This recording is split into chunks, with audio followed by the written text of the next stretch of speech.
The Nexarian High Council had spent 3 Earth decades studying humanity. Their quantum processors had analyzed every transmission, every satellite feed, and every human conflict with meticulous precision. Supreme Commander Zix-427 stood before the crystalline war chamber, their faceted body refracting light across strategic holomaps of Earth. "Our calculations are absolute," they announced to the assembled War Council. "These humans, with their perpetual conflicts and technological inadequacies, will fall within 47 Earth hours." The invasion plan targeted Earth's most isolated regions first: remote military outposts, research stations, and distant settlements. The Nexarians believed these locations represented humanity's weakest points, perfect for establishing beachheads before launching their main assault. Their first wave consisted of stealth ships that resembled abstract geometric art, each one carrying enough firepower to level a small city. Commander Marcus Torres of the supposedly abandoned Atacama Desert Research Station watched the alien ships descend through his quantum-enhanced binoculars. He activated his subspace communicator, a device that officially didn't exist according to any Earth government. "Control, this is Outpost 7. Operation Honeypot is live." "I repeat, Operation Honeypot is live." Across the globe, similar reports flooded in through classified channels. Dr. Elena Rossi at the Antarctic Weather Station tracked the aliens' energy signatures with equipment hidden beneath seemingly primitive meteorological instruments. In the Siberian wilderness, Colonel Yuri Petrov's mining operation powered up defense systems that had been waiting decades for this exact scenario. The Nexarians deployed their ground forces with mathematical precision, their crystalline troops moving in perfect geometric formations. Each soldier was a work of art, their bodies engineered from living crystal and powered by quantum energy matrices. They approached the human settlements with the confidence of beings who believed they had already won. "Primitive beings," the Nexarian field commander broadcast in perfect English, their voice resonating like wind through crystal chimes. "Your resistance is futile. Submit to the superior civilization of the Nexarian collective." Torres allowed himself a small smile as he activated the station's defense grid. Decades of humanity expecting alien invasion hadn't been wasted on paranoid preparations. Every isolated outpost was actually a carefully crafted trap, designed to appear vulnerable while housing some of Earth's most advanced defensive technologies. The Nexarians' first hint that something was wrong came when their quantum scanners began reporting impossible readings.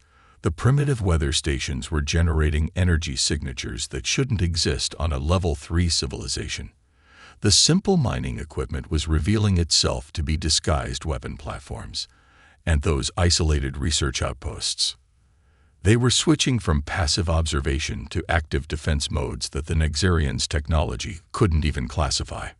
In the war chamber, Supreme Commander Zix-427's crystalline form vibrated with increasing concern as their perfect invasion plan began to unravel. The humans weren't running in panic. They weren't broadcasting desperate pleas for help on their social media networks. Instead, Earth's response was coordinated, prepared, and disturbingly effective. "Impossible," Zix-427 exclaimed as reports of casualties began flowing in. Their crystalline troops were falling to weapons that, according to all their calculations, humanity shouldn't have for at least another century. The supposedly primitive humans were deploying quantum disruption fields, gravity manipulation technology, and worst of all, weapons specifically designed to target crystalline life forms. Torres watched through his command center's view screen as the alien ground forces literally shattered under the impact of sonic resonators disguised as seismic monitoring equipment. "You know," he commented to his second-in-command, "for an advanced species, they really should have wondered why we humans spent so much time and money maintaining research stations in the middle of nowhere." The first phase of the invasion, meticulously planned over decades by the Nexarians' most brilliant military minds, had fallen apart in less than 6 hours. But this was just the beginning. As the aliens would soon learn, Humanity's apparent disunity and technological backwardness was the greatest deception in galactic history. The real question wasn't whether Earth could defend itself. It was whether the Nexarians would survive learning just how wrong they had been about humanity's capabilities. Supreme Commander 6427's crystalline form pulsed with agitation as they reviewed the catastrophic reports from their first wave. The war chamber's strategic displays showed spreading patches of red across Earth's surface, each marking a failed invasion point. But it was the emergence of mysterious energy signatures from Earth's oceans that truly shattered their confidence. Impossible, they whispered, their crystalline voice cracking. Their orbital surveillance showed no underwater installations. As if in response to their disbelief, massive structures began rising from the world's oceans, breaking through the surface like mechanical leviathans awakening from ancient slumber. Deep beneath the Pacific Ocean, Admiral Kenzo Tanaka stood in the control center of underwater base Atlantis, one of humanity's best-kept secrets. For 50 years, the world's nations had maintained the facade of oceanic rivalry while secretly building a network of underwater fortresses. All subsea installations, this is Atlantis control. Execute Protocol Poseidon. The Nexarians watched in horror as their supposedly comprehensive planetary scans were proven embarrassingly incomplete. What they had dismissed as primitive oceanographic research vessels were revealed to be the surface elements of a vast underwater defense network. Massive platforms emerged from the depths, carrying weapon systems that defied the aliens' understanding of human technological capabilities. In the Indian Ocean, Commander Aisha Rahman directed her crews to power up the quantum displacement arrays hidden within what the Nexarians had classified as primitive oil drilling platforms. They really should have wondered why we kept drilling for oil in locations with no oil, she mused, watching her displays as the alien fleet's perfect formation began to break apart under the assault. The Nexarians' secondary attack wave, intended to support their ground forces, instead found themselves caught in a three-dimensional battlefield they hadn't known existed. Humanity's hidden ocean bases created a crossfire of advanced energy weapons, while platforms that appeared to be simple cargo ships revealed themselves to be carrier vessels for swarms of autonomous combat drones. In their war chamber, the Nexarian leadership struggled to comprehend their strategic failure. "How did we miss this?" demanded Sub-Commander Kix 891, their crystalline form vibrating with distress. "Our analysis of their internet showed them arguing about whether their oceans were being overfished, not hiding advanced military installations. That's the problem with being too clever," Torres commented over the now open communication channels, his voice broadcast directly into the alien command center through their own systems. "You focused so much on our social media and public communications, you never considered we might be deliberately maintaining a facade of technological inadequacy." The true extent of humanity's preparation became apparent as civilian structures across the globe began revealing their hidden purposes. Shopping malls transformed into military command centers, wind farms generated defensive energy shields, and underground transit systems turned out to be networks of high-speed deployment tunnels. In orbit, the Nexarian fleet detected new energy signatures emerging from what they had classified as space debris. Humanity's apparent inability to clean up their orbital space had been yet another deception. Those defunct satellites and abandoned space stations were actually dormant weapon platforms, now awakening to reveal their true purpose. Professor James Chen, directing Earth's orbital defense network from a facility hidden beneath a university observatory, allowed himself a small smile. Did they really think we'd leave all that space junk up there if we couldn't clean it up? We're messy, not stupid. The Nexarians' carefully calculated invasion plan had assumed they were dealing with a fractured, technologically limited species. Instead, they found themselves facing an adversary who had spent decades preparing for this exact scenario, using their apparent weaknesses as camouflage for their true capabilities. All defense sectors. Execute Phase 2. Torres broadcast globally. Across the planet, humanity's hidden arsenal continued to activate. The Nexarians were about to learn that their initial losses were just the beginning. Humanity hadn't just prepared to defend Earth, they had prepared to take the fight to the stars. As Supreme Commander Zix-427 watched their invasion force crumble, they finally understood their species' fatal mistake. They had assumed humanity's greatest weakness was their apparent disunity and technological limitations. Instead, these had been humanity's greatest weapons, a carefully crafted deception that had just sprung history's largest trap. As Earth's hidden defenses continued to activate, the true scale of humanity's preparation became apparent. Deep within the Rocky Mountains, General Maya Rodriguez stood in the central chamber of NORAD's real command center, not the tourist-friendly decoy that had fooled the Nexarians' intelligence gathering. "Execute Operation Thunderbolt," she commanded, her voice carrying to military installations worldwide through quantum-encrypted channels that the aliens hadn't even detected. The Nexarians had believed Earth's military forces were divided by national boundaries and ancient rivalries. They discovered instead a unified defense force that had used those apparent divisions as cover for decades of coordinated preparation. Every war game, every international military exercise, and every apparent arms race had been orchestrated to mask the development of weapons specifically designed to combat crystalline-based life forms. In low Earth orbit, the Nexarian fleet detected new energy signatures emerging from the moon. "Impossible," Sub-Commander Kix 891 exclaimed. "Their lunar base is a scientific research station." The truth revealed itself as massive hangar doors opened on the lunar surface, releasing squadrons of spacecraft that humanity had been secretly manufacturing for years. Colonel Wai Zong, commander of the Lunar Defense Force, watched his display as Earth's first space fleet emerged from hiding.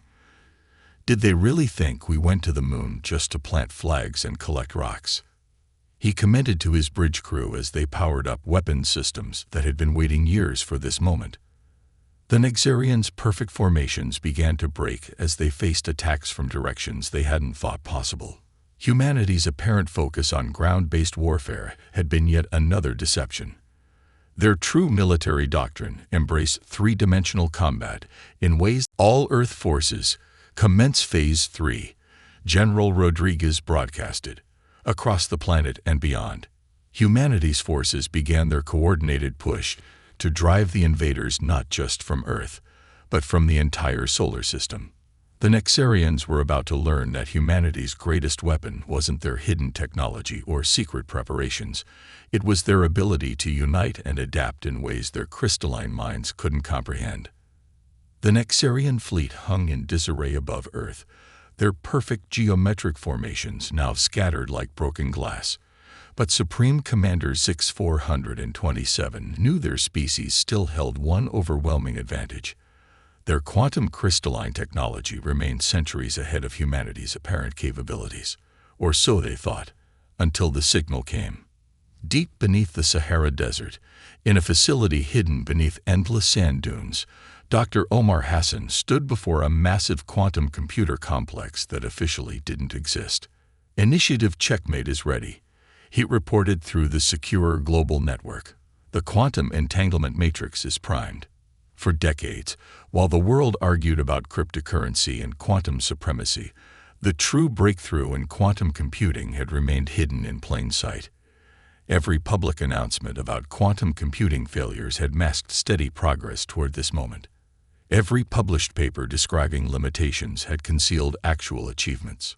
"They're so proud of their crystalline forms," Torres commented over the command channel. "Did they never wonder why we spent so much time studying crystal structures and quantum mechanics?" The trap that humanity had spent decades preparing was about to snap shut. In orbit, Colonel Zhang's lunar forces launched what appeared to be a desperate attack on the Nexarian flagship.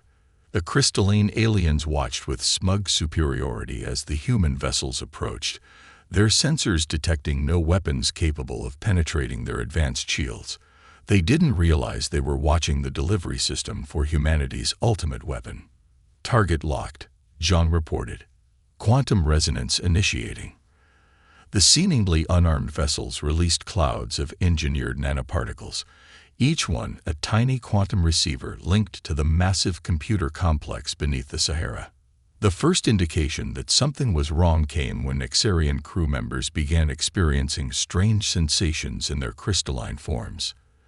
Their quantum-based consciousness, which they had considered their greatest evolution, was becoming their greatest vulnerability. Dr. Hassan's fingers flew across his control panel. The quantum entanglement field is stable. Beginning consciousness disruption sequence. The true purpose of humanity's quantum research was revealed, not to match Nexarian computing power, but to hack directly into their crystalline neural networks. In the war chamber, Supreme Commander Zix-427 watched in horror as their crew began to lose coherence. The quantum field that maintained their consciousness was being invaded by human-designed algorithms that they couldn't begin to comprehend. Their supposedly superior crystalline minds were being rewritten by entities they had dismissed as primitive. Did you think we wouldn't notice? Torres's voice echoed through their failing systems. Every probe you sent, every drone we captured, gave us more insight into your quantum consciousness technology. We weren't building weapons to destroy your bodies. We were building tools to compromise your minds. The Nexarian fleet, their crews struggling to maintain conscious coherence, began to break apart. Ships collided as their quantum navigation systems were corrupted by human interference. Their weapons systems, tied to the same quantum network as their consciousness, began to fail. Admiral Tanaka's underwater bases launched the second phase of the attack. Initiating sonic resonance pattern alpha, he commanded. The oceans themselves began to carry precisely tuned frequencies designed to shatter crystalline structures at the molecular level. From her Mediterranean command ship, Captain Romano coordinated the global broadcast of these resonance frequencies. Fascinating thing about crystals, she commented as she watched the Nexarian ships begin to break apart. They're incredibly strong until you find exactly the right frequency to shatter them. The Nexarian invasion force faced complete systemic failure. Their quantum consciousness technology, which they had believed made them invulnerable to primitive human warfare, had become a fatal weakness. Every attempt to resist only entangled them further in humanity's quantum trap. In their rapidly failing war chamber, Supreme Commander Zix-427 finally understood the true extent of humanity's deception. While the aliens had watched Earth's public quantum computing efforts fail, humans had secretly mastered quantum manipulation beyond anything the Nexarians had imagined possible. Your entire species made the same mistake. Dr. Hassan's voice echoed through their dissolving consciousness. You assumed that because we hadn't achieved your level of technology, we couldn't understand it. You never considered that we might understand it better than you do. As the quantum disruption field expanded through the Nexarian fleet, humanity's forces pressed their advantage. The invaders faced a choice: retreat with their surviving forces, or risk the complete dissolution of their quantum consciousness. In their arrogance, they had given humanity decades to study their weaknesses, and now they were paying the price. As the quantum disruption field continued to tear through the Nexarian fleet, a strange signal emerged from the crystalline aliens' failing communications network. Supreme Commander Zix-427, their consciousness fragmenting under the human assault, made one final transmission that would change everything. Wait, the commander's fractured voice echoed through Earth's command channels. We were wrong about everything. There's something you need to know. The desperation in their quantum-modulated voice gave even the most hardened human commanders pause. In the Atacama Command Center, Torres shared a look with General Rodriguez's holographic projection.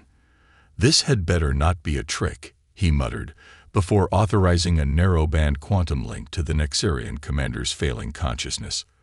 What followed was a revelation that stunned both species. Through the quantum link, Zix-427 shared memories of an ancient warning, passed down through generations of crystalline beings. Beware the species that learns to hide its strength. The Nexarians hadn't been the first to discover Earth, merely the first arrogant enough to attack it. Dr. Hassan's quantum monitors in the Sahara facility detected something extraordinary in the Nexarian commander's transmission. "These aren't just memories," he reported, his voice tense with excitement. "They're accessing some kind of galactic historical database, and we're in it." Through the quantum link, humanity learned that Earth had been discovered countless times over millennia. Each time, the observing species had witnessed the same pattern. A civilization that appeared chaotic and primitive on the surface, but harbored unprecedented adaptability and hidden technological advancement. "You don't understand." Zix-427's consciousness rippled through the quantum field. "Your planet isn't just a world. It's a test that my species has catastrophically failed." In orbit, Colonel Zhang's lunar forces detected new energy signatures at the edge of the solar system. "Multiple quantum signatures detected," he reported. They're like nothing we've ever seen." From the depths of space emerged representatives of a galactic community that had been watching humanity's response to the Nexarian invasion. These ancient species had seen something in humanity that the Nexarians had missed: the capacity to advance technologically while maintaining the appearance of limitation, to unite while appearing divided, to prepare for threats without becoming paranoid or aggressive. Admiral Tanaka's underwater sensors detected quantum communications far beyond anything even humanity had developed. "They're not just watching us," he realized. "They're evaluating us." The truth emerged through the quantum link. Earth's isolation hadn't been an accident. It had been a crucible, designed to produce a species that could advance without becoming arrogant, that could develop technology without losing its humanity, that could defend itself without becoming militaristic. Captain Romano's Mediterranean command ship received the first direct communication from the watching civilizations. "You've done something unprecedented," the message read. "You've developed the ability to defeat a technologically superior species without losing your capacity for mercy." In their failing war chamber, Supreme Commander Zix-427 finally understood their true role in galactic history. The Nexarians hadn't been meant to conquer Earth. They had been unwitting participants in humanity's final test. Their invasion had proved that humans could defend themselves without becoming monsters, could unite without losing their diversity, could advance without sacrificing their wisdom. "The choice is yours," the galactic representatives communicated to Earth's combined command structure. "You can destroy the remaining Nexarian forces. They've given you that right by attacking you. Or you can show them, and us, that you're ready for something greater." Dr. Hassan's quantum computers decoded the full implications of the choice. Humanity stood at a crossroads.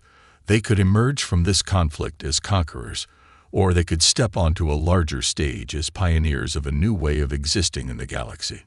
In the end, the decision came down to the same human qualities that had allowed them to survive and thrive: wisdom, compassion, and the ability to see beyond immediate victory to longer-term possibilities. "Stand down, quantum disruption," Torres ordered, his voice carrying across all of Earth's defense networks. "Let's show them who we really are." As the quantum field dissipated and the surviving Nexarian ships hung disabled in Earth's orbit, humanity prepared to take its first steps into a much larger universe. They had proved themselves not just through their ability to fight, but through their capacity to show mercy when victory was within their grasp. The greatest test hadn't been whether humanity could win. It had been whether they could win without losing themselves in the process. In choosing mercy over vengeance, they had passed a test they hadn't even known they were taking.